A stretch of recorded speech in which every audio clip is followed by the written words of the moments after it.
Assalamualaikum warahmatullahi wabarakatuh. Encang-encingnya babe, rekan-rekan nahlo semua. Ini gua lagi kedatangan tamu. Abang gua yang ganteng, terus juga dia seorang jurnalis. Bang Odi Kristo Ronin. Wah, apa kabar, Bang? Baik. Gimana sehat? Alhamdulillah, Bang. Merdeka. Merdeka, Bang. Nih, Boleh ngerokok ya? boleh di sini santai, Bang. Udah ngopi juga tadi puasa. Iya, mumpung habis buka kita ngopi, kita ngobrol-ngobrol dah. Bang, ini kan abang seorang jurnalis nih Bang ya. Jurnalis yang senior kalau dibilang. Ngelihat perkembangan politik sekarang nih, masalah ya abang gimana nih? Kemarin pada saat rame-rame nih kan gitu, rame-rame pilpres segala macam. Kemarin kebetulan juga kita kan, saya sebenarnya udah freelance jurnalis. Oh, freelance jurnalis ya. Udah gak kuat. Jurnalis beneran udah gak kuat. Kenapa Bang? Masa HT? Bukan. Tenaga juga kan. Oh, oke. Kalau yang fresh graduate kan harus ke lapangan, harus gini. Kalau saya mungkin interview. Oh, oke. Jadi saya melihat pilpres kemarin memang kita kebetulan saya mendukung salah satu calon 03 lah sebetulnya. Oh ya, Ganjar. Ya, karena kenapa? Memang saya networking, area saya itu lebih banyak ke PDI Perjuangan. PDIP yang saya kenal dan sudah terbangun cukup lama sejak saya juga di Kalimantan Barat membantu pejabat yang kebetulan juga PDI Perjuangan. Otomatis garis komando saya ada di Ganjar lewat relawan Ganjar yang Sparta. Tapi yang pasti sebelum ada Ganjar ini saya udah bakal mendukung calon yang memang di calon PDI. Nah, kita melihat sekarang udah selesai lah. Pilpres sudah selesai, Ganjar kalah, 01 kalah, amin, sama 02 yang menang. Ya sebenarnya sudah Kecewa juga tapi ya. Sudahlah ya. Iya. Kita ngelihat ke depan aja. Kalau memang mereka melakukan gugatan 01 itu hak mereka juga. Tapi hak juga 02 untuk melakukan euforia ya. Dia bersalaman sama presiden ini, telepon-telepon sama raja sana, itu hak dia. Mereka melakukan euforia. Mungkin juga orang-orangnya juga udah pikir nih udah perjalanan apa. Iya, bagi nih ya. Apa di polisinya ya, di PAN lah, di Golkar lah, mana termasuk juga Jokowi juga sudah ngingetin Prabowo, anaknya ingetin tuh, anak gua perhatiin gitu. Iya, pasti dong. Mungkin juga kan, ya pastilah mereka kan Nama bapak ke anak kan juga. iya. Nah jadi saya melihat bagi yang menggugat-gugat ini lebih baik udah stop aja lah. Cuma juga penting kita gabung aja udah bantu mereka juga 02. Mereka nggak mau dibantu nggak usah. Kenapa? Demi rakyat, demi ekonomi kita. Kalau negara ini kuat, dalam arti kata pemerintahan yang kuat, ekonomi akan berkembang sangat besar. Kontrol juga bagus. Kalau misalnya nggak mau gabung, gue mau oposisi, ya nggak apa-apa juga. Cuman benar-benar oposisi, jangan oposisi bayaran. Ini, lu saat ini oposisi, berdebat di dewan, ya, sana sini sana situ, 5 karung, 10 karung, Duit tuh ya, nggak jadi oposisi lagi, dukung lah. Buat apa kayak begitu? Nah jadi kita bicara sekarang demi rakyat lah udah. Kemarin saya ngobrol sama ada salah satu di perusahaan. Kemarin sebelum pilpres rame. Sesudah pilpres rame. Kapan kita mau kerjanya nih? Kapan kita nyari duitnya?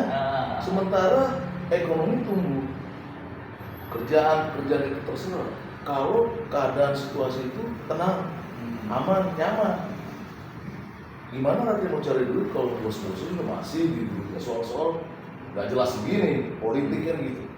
Isu-isu itu sangat diperhatiin oleh kalangan investor. Dia gimana mau menanamkan duitnya ratusan miliar, triliunan kalau keadaan tidak kondusif. Dia akan wait and see, dia akan nunggu. Nah sementara di bawah nggak bisa nunggu. tagihan tiap bulan. Cicilan, itu harus dibayar, kalau nggak udah sita bulan.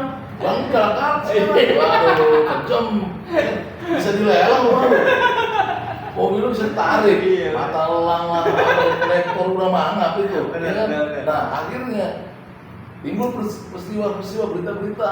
Sampai Kapolri bilang mata elang kolektor habisin, segala macam. Itu gara-gara efek domino daripada ekonomi. Stabilitas ekonomi ya. Karena semua pada cawe-cawe itu pada ribut loh. Nah oke, sekarang kita bicara Jokowi. Jokowi ini kan memang pengen 3 periode. Dari awal sih ya. Ya, karena sesuai dengan konstitusi. Benar. Akhirnya dia majukan, entah akhirnya gimana, akhirnya anaknya raja di mana.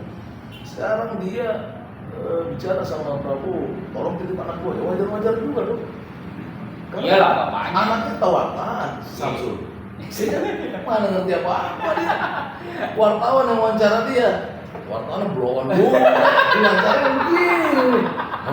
Gimana kamu? Ah, saya nggak tahu. Ah, terserah aja. Gitu doang zaman-zaman. Kita wartawan kita jawab kayak gitu, pulang dimarahin.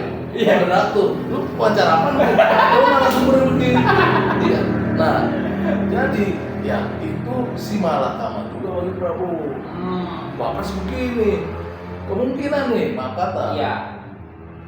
Setelah dilantik 02 Prabowo, Gibran nggak ada dapat apa-apa, nggak ada itu dilibatkan. Kan udah kelihatan nih Bang dari sekarang juga udah. Iya. Apalagi polisinya si Prabowo itu mangap semua itu proyek. Iya benar. Ya kan? Jabatan, project segala macam dan itu ratusan ribuan triliun mungkin proyek-proyek. Nah, iya. Kemungkinan Gibran cuma dapat operasional doang sebagai wapres. Seluruh negara sebagai wapres. Kenapa? Taruhlah misalnya itu sesuai undang-undang. Operasional presiden dan wapres itu ada, itu resmi, nggak melanggar, nggak korupsi. Ya. Misalnya 1 triliun atau 100 miliar. 1 triliun lah, karena kan levelnya udah nasional kan. 600 miliar Prabowo. 400 nya si Gibran. Udah lu pengen makan itu aja. Udah makan itu aja. Gak ada ketambahan dari proyek ini yang resmi-resminya ya. Berarti bakal ditinggalin tuh Bang ya. Bakal ditinggalin cuma. Prabowo kan orangnya cerdik. Iya, militer. Lebih cerdik dari Jokowi sebenarnya. Dia bilang apa waktu itu? Kalau lu mau nyolonglah dengan elegan. Bakar. Baik. Kalau lu mau rampoklah dengan baik. Ya kan? Itu akan dilakukan. Nah yang lucunya lagi, Prabowo ini militer. Ya. Strategi yang kayak begini emang gampang bagi dia. Dia tempur aja dia menang. Iya. Taruhannya nyawa. Ini taruhannya apa? Bukan nyawa. Main, ya kan? Bapaknya bergawan ekonomi dulu. Iya. Metro. Iya. Apalagi adanya itu licik si Asim. Keras juga tuh Bang. Sekarang gini, Fair, ya? sekarang kita lihat IKN aja yang belum jalan, belum jadi. Itu mereka udah project air bersihnya IKN. Iya benar. Udah asik katanya. Iya benar. Mudah-mudahan data itu benar ya. Iya, emang benar sih. Apalagi Itu media. project yang lain kan. Orang presiden. Iya. Jadi itu pun biar dia aja. Oh dia yang menang. Sekarang partai-partai pada berebut ya. Kalau bisa berebutlah yang secara elegan juga.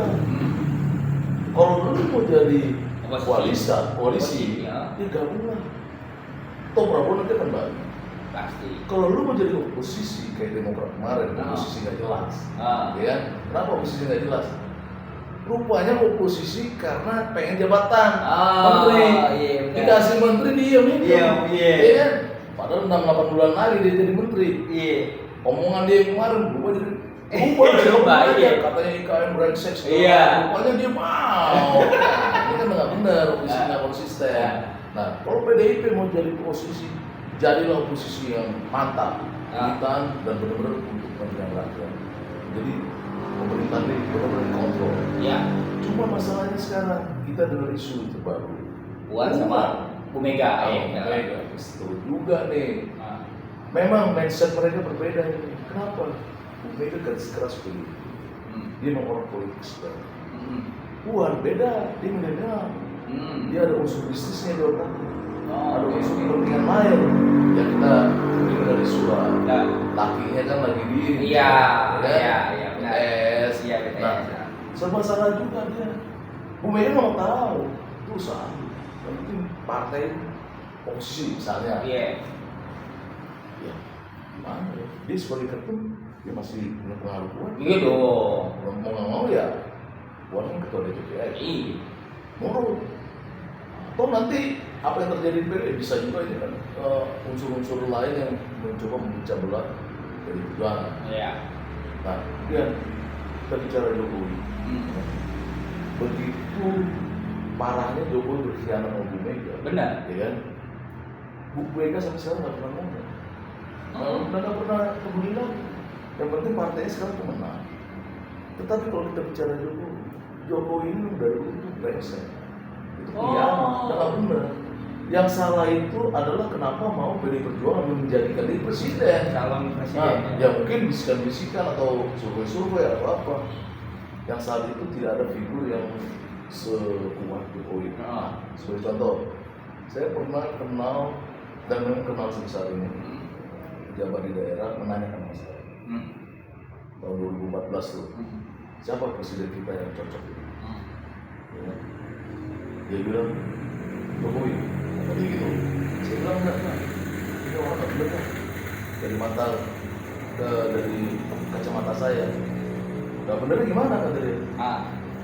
Wong jadi gubernur belum setahun aja mau jadi presiden. Iya benar. Yang lucu ya ketika dia jadi gubernur di Jakarta itu Trans Jakarta Basuki mangkrak itu anggaran 1 triliunnya kemana? Oh ada kasus itu? Iya. Buset. Sama Ahok waktu itu kan? Ada itu apa namanya gudangnya Trans Jakarta yang mangkrak. Gitu. Sekarang udah begitu.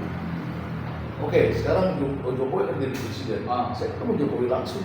Waktu sebelum jadi presiden kampanye di suatu daerah 2014 saya salamin, saya titip Pak, kalau anda kan mau jadi presiden, kalau gini-gini begitu juga 2 kali saya ngomongin, ketemu salaman 2 kali, langsung dia iya masuk belakang dulu enggak pampres, apa Mas kampret gitu ya. Ya pasti dia masih ya yang rakyat sih orang mau salaman mau orang biasa seperti saya. Tapi kemudian akhirnya dia jadi presiden dia di daerah yang saya dukung ini, yang bapak ini pejabat ini bilang mau nggak mau perintah partai kita harus dukung Jokowi. Itu seminggu kemudian setelah dia nanya sama calon presiden, siapa kita menang daerah itu suara Jokowi hampir 85%. Nah jadi dia jadi presiden dong. Se-Indonesia kan hampir semua. Kemudian bagus nih.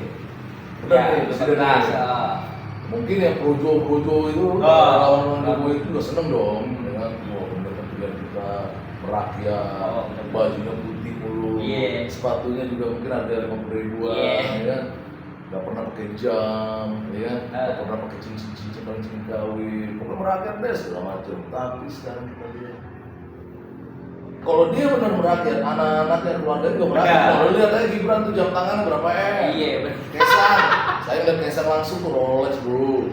Rolex, masih ngeliat di Depok itu buset. Asli.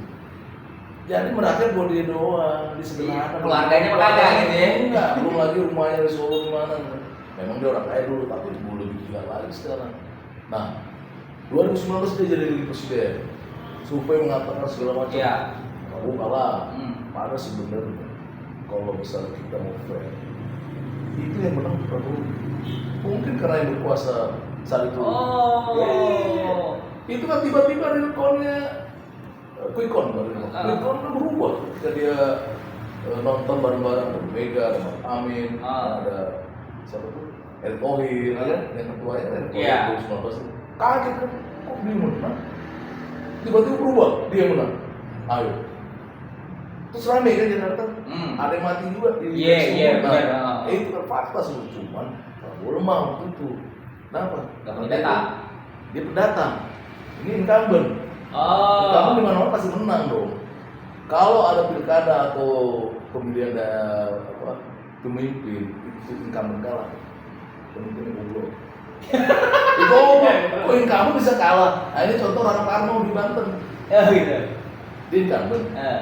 Karena si ininya tuh Pak Akutnya di penjara kan. Rano Karno kalah. Kenapa? Ya berarti Rano Karno tidak dan nggak bisa politik. Dia punya anggaran, dia punya rakyat, kok kalah sama original itu? Mandika.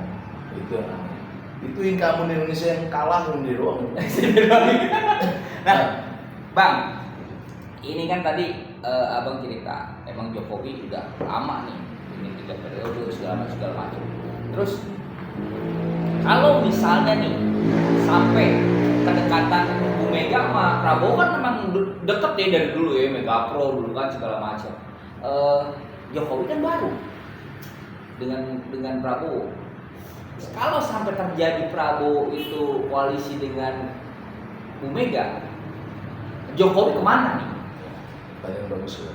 Sebelum saya jawab, nah ketika 2019 dia menang lagi, pejabat yang waktu itu menanyakan siapa presiden ini yang buat Indonesia, saya bilang jangan Jokowi. Kan terbukti dia berkhianat di 2004. Iya sekarang. Akhirnya dia bilang juga masalah. Benar kamu bilang, nggak bisa. Oh berarti yang ini abang pejabat itu nggak begitu dekat dengan Jokowi sebenarnya? Karena dia kan pejabat daerah, yang kedua juga dia sekarang pejabat daerah. Nah jadi kita kan bisa ya sebagai masyarakat selain data, fakta, kita juga pakai apa namanya instrumen penawaran atau mungkin supranatural. Kita itu ada orang apa sih bahasanya gitu? Ini orang benar nih, kan ada gitu. Ini di Go juga berarti. di save. Iya maksudnya masing-masing ada tuh. Ya itu saya pakai itu, ya kan? Ya buktinya 2020 berkhianat. Sekarang pertanyaan tadi. Rakyat nggak ngerti, apalagi orang awam. Bahkan pemain politik di Indonesia mungkin nggak ngerti juga pertanyaan tadi. Pertanyaannya adalah kan, Bu Mega dan Prabowo itu udah kawan lama. Benar. Iya. Bisa terjadi sebelum pilpres mereka udah kontek-kontekan doang. SMS-an udah lalu maju pergi. Bunga repot. Kenapa? Ini berkhianat. Oh iya karena ada ini. Iya. Tapi sebelum berkhianat enggak. Iya. Ketika dia berkhianat, Bu Mega artinya udah nggak ada urusan sama si J ini. Iya. Ini urusannya sama 02. 02 ini sejak ya kita tahu juga masuk dari Jordan ke Indonesia dibantu Bu Mega. Banyak urusan dia dibantu Bu Mega. Bahkan mereka kan pres dan wapres. Iya. Pernah kan? Calon. Emosional udah dibanding ini. Nah ini orang yang nggak tahu dan mungkin saya juga nggak ngerti ya.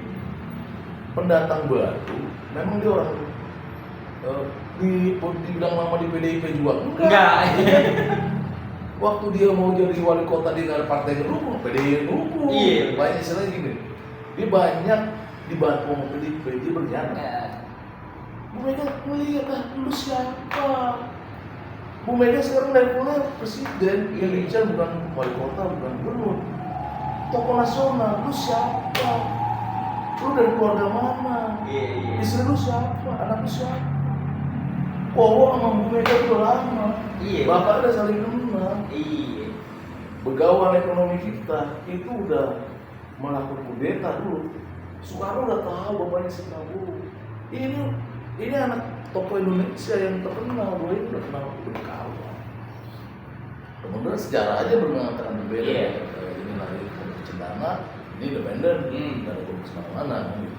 Tapi udah berkawan. Nah ini siapa? Nah sekarang pertanyaan kembali. Andaikanlah ketika Prabowo dilantik jadi presiden, apakah Prabowo yang sekarang yang didukung Jokowi kan? Kan belum tentu. Iya. Prabowo itu orang pintar. Dia akan melihat ini kawannya ini, partainya. Waduh, negosiasi apa? Makanya saya bilang tadi, Bu Mega nggak penting itu gabung. Dia jadi oposisi aja, dia kuat. Kenapa? Yang jadi presiden kawannya ini. Kalau ini kan kacungnya nih, petugas partai yang jadi presiden. Cuma dia berkhianat. Nah sekarang ini, kalau dia pergi, selesai urusan dia nih sama negara. Undang-undang tidak lagi melindunginya, masuk pengawalnya itu. Ngapain? Partai gede yang dia sekarang mau pindah kagak ada yang ngasih. Golkar ngasih, ya? Iya. mau masuk PDI nggak mungkin juga. Bu Mega bisa diserang sama kadernya kan. Dia mau kemana? Masuk aja PSI. PSI. Persen kan. Siapa yang ngelihat? Nah, ketika ini kejadian, bisa nggak? Desakan rakyat, desakan DPR, Dewan segala macam ini diperiksa. Audit forensik keuangan dia, apa segala macam kebijakan di rumah. Bisa terjadi presiden pertama di Indonesia yang masuk sel, bisa jadi. Memang nggak tahu undang-undangnya. Undang-undang mungkin ada yang dirubah. Wong MK aja bisa dirubah langsung ini kan? Iya. Kalau pas lagi dia jawab, kalau enggak ya udah. Ya. Jadi ternyata. Nah sekarang tergantung ini. Kalau itu udah gedeg banget. Bahasa Betawi udah gedeg banget. Ini ala lu siapa sih lu? Nggak penting lu bagi gua. Lu siapa tadinya? Benar. Iya. Lu tahu ya, saya kenal lah Bu Mega juga. Meskipun nggak kenal secara langsung. Bu Mega orang baik. Ketika di Bali saya ketemu dia, saya sengaja berdiri pinggirnya. Mas siapa? Saya baik Bu Mega tuh orang dari Solo enggak baik. Bahkan saya mau track dia dari jarak jauh, dia punya hati. Ini kan merah 5. Waduh, mahal ya? Mahal, bisa harganya nggak terkira. Itu bisa 17 tuh. Kalau satu air itu bisa berderet merah semua. Kemungkinan warisan bapak. Iya dong. Listriknya merah 5 ada. Iya. Wah, nggak usah cerita lah. Panjang nanti. Nah, orang yang begitu bersahaja, yang membantu dia 7 tiket ya katanya. Iya. Kok dia nanti kam dari belakang? Kan kejam banget. Nah, ini pemandangan lagi bisa untuk presentasi mungkin turun, tapi ini tetap konsisten. Iya benar. Nah, ini yang harus dipikirin dari kemarin yang nggak mikir. Iya benar. Dia mikir cuma kekuasaan, Benar. bagaimana berkuasa, anaknya taruh sini, nanti taruh sini, mungkin istrinya juga taruh sini. Benar. Ya kan? Ya. Jadi dalam artian benar-benar deh orang ini nggak tahu malu, nggak tahu diri banget. Masalahnya gini bang, gue juga ya sepakat nih dengan Bang Odi. Jadi dulu kan waktu 2019 parah banget ya antara Prabowo dengan Jokowi ini kayak gimana kan, beradunya kan. Iya nggak tahu taktik atau apa. Tapi kalau dengan Bu Mega, Prabowo ini kan kayak ini banget gitu. Kalem. Dari dulu udah berkawan. Mereka Prabowo dan Bu Mega itu bisa kan menaruh kerjaan politik aja. Iya. Apa kita tahu mereka tetap berkawan, WA. Iya, telepon-teleponan gitu ya kan. Udah apa salam-salaman, nanya kabar. Iya. Apa kita tahu kan enggak? Nah, kalau ini kan enggak, ini politik doang nih urusannya nih. Sama dia ngincer bagaimana dia menjabat doang. Bu Mega kasih, sekarang dia dikhianatin, ya udah mau ngapain? Tapi dia punya apa-apa nanti sebenarnya. Iya. Anaknya gimana nasibnya? Anaknya juga nggak jelas. Kaisang ketum PSI ini bisa goyang, jadi bisa goyang Golkar, bisa goyang Indonesia. Nggak bisa lah, om Grace saya juga jadi. Ade Armando siapa? Ade Armando. Siapa namanya? Ade Armando. Benar ya. Tapi kenal sih. Nah itu aja nggak jadi. Menggusur PDI yang gimana ceritanya kan gitu. Nah jadi ya siap-siap lah terima karma. Ingat karma itu berlaku bagi siapapun yang boleh menzolimi. Iya benar. Hari ini lu nggak dapet, Besok bisa. Iya. atau cucu lu. Iya. Orang Bali percaya banget tuh karma. Iya. Saya percaya karena sering Bali dulu. Saya agak jarang. Iya. Karena ganjarin malah kan. Nah, udah. Jadi dalam artian Bu Mega ini masih baca situasi Puan itu masih gerasa kusut. Kalau memang dia lihat petanya dulu. Kalau koalisi ketika Prabowo dilantik kan bisa-bisa aja berkoalisi. Iya. Ngapain buru-buru? Waktu masih banyak. Iya. Santai Itu kan aja. banyak juga Iya. partai gitu. Sekarang koalisi. Besok mau jadi oposisi kan bisa juga. Iya benar. Namanya partai besar, perahunya besar, militannya banyak. Nggak mudah menjadi nakoda. Apalagi saat ini lingkungan PDI sendiri mungkin udah tua-tua. Yang muda-muda harus muncul, ya kan? Itu lagi di seleksi, di screen atau di apa namanya? Ya dipilah-pilih. Dipilah-pilah, pilih-pilih, mungkin proper, ya sudah proper. Hasto kan juga nggak terus jadi sekjen ya. Iya, Pak. Bu Mega juga udah usul sama kata nih, ya kan harus ada generasi, regenerasi. Gak mudah membawa partai sebesar ini. Jadi WNC itu dan keputusan yang benar-benar matang itu dibutuhkan di Indonesia.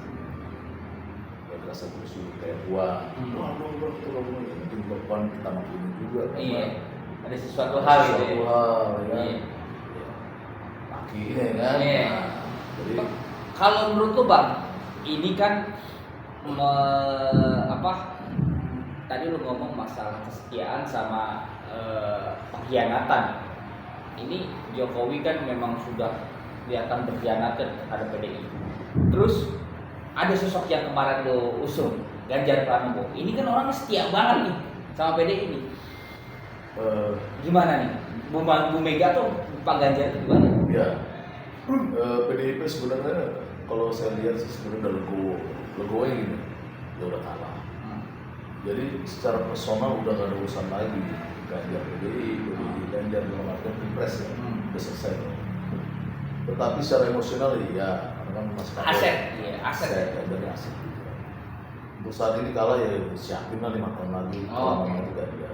Ini kan sebenarnya kesalahan dari PDIP juga. Ada masukan-masukan, ya kan? Ganjar ini kuat, protes tinggi segala macam. Ada yang bilang kuat yang lebih kuat, ya. Udahlah, selesai itu. Sekarang 5 tahun ke depan siapkanlah kader yang bagus untuk pilpresnya. Ya. Nah, Ganjar, siapapun orang. Nah, yang terpenting itu saat ini adalah bukan membicarakan presiden lagi, presiden sudah selesai. Kebijakan apa, langkah apa yang diambil PDIP terkait ke depan? Oposisi kan, koalisi kan, itu. Yang kedua, orang ini ngatasi gimana nih? Nah, itu yang paling pertama ini. Kader bukan, balikin kartu kan enggak. Iya. Ya kan? Enggak jelas jadinya kan? Iya. Nah, mungkin bagi PDIP ini udah nggak dianggap. Ya. Masyarakat juga udah tahu. Dia sekarang lagi uring-uringan nih, mau kemana gue nih? Ntar lagi kan? Meskipun kemarin dia minta tolong orang-orang dekatnya dalamnya untuk Golkar. Mega. Oh iya, benar Tapi sekarang kamu nggak berhasil. Ini, tapi udah mau selesai nih. Cuma nasibnya lihat aja dan karma kan berlaku.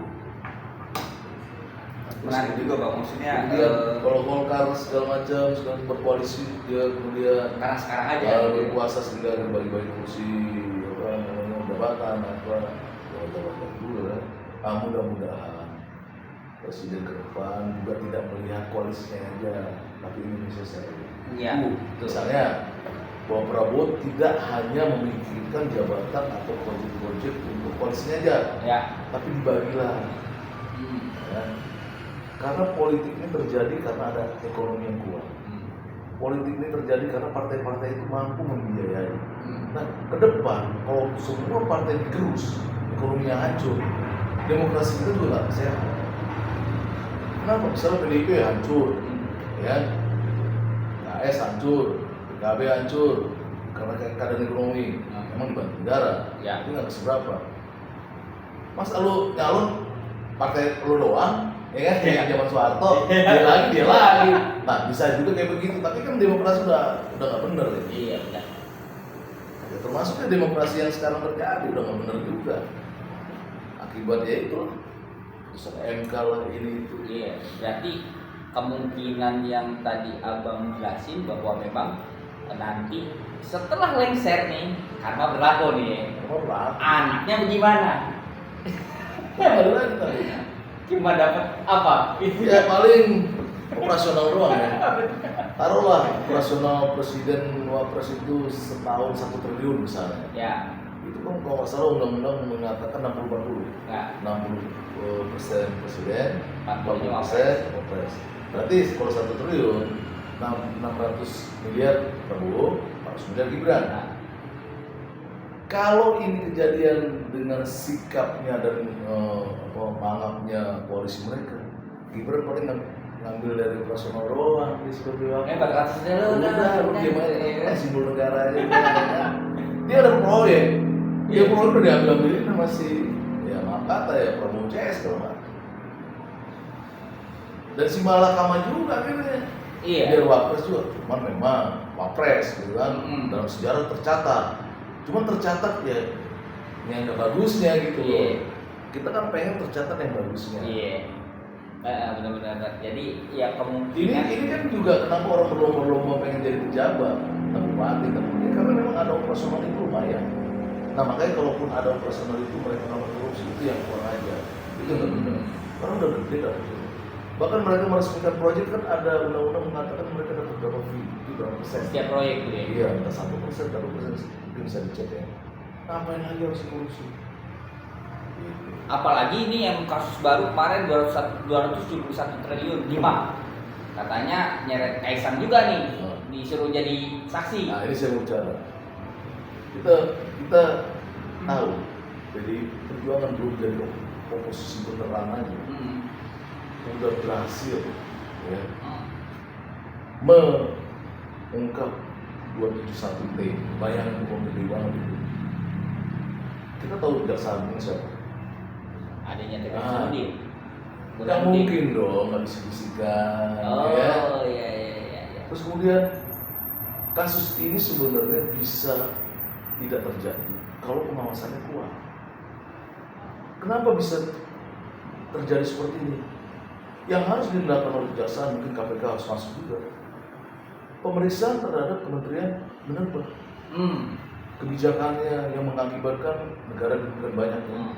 Terus kemudian yang mengeluarkan IUP-nya, ya.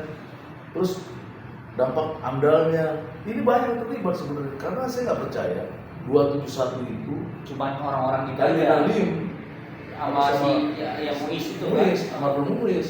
Nggak percaya saya, itu operator aja. Tapi ada seorang, ada siapa penguasa yang mungkin terlibat. Ya mungkin kembali lagi ke orang nomor satu. Karena ini T. Kalau T itu biasanya udah urusannya presiden. Kalau ratusan miliar mungkin menteri. Kalau miliaran mungkin level dirjen. Ya kan? Kalau T itu presiden masa nggak tahu? Iya benar.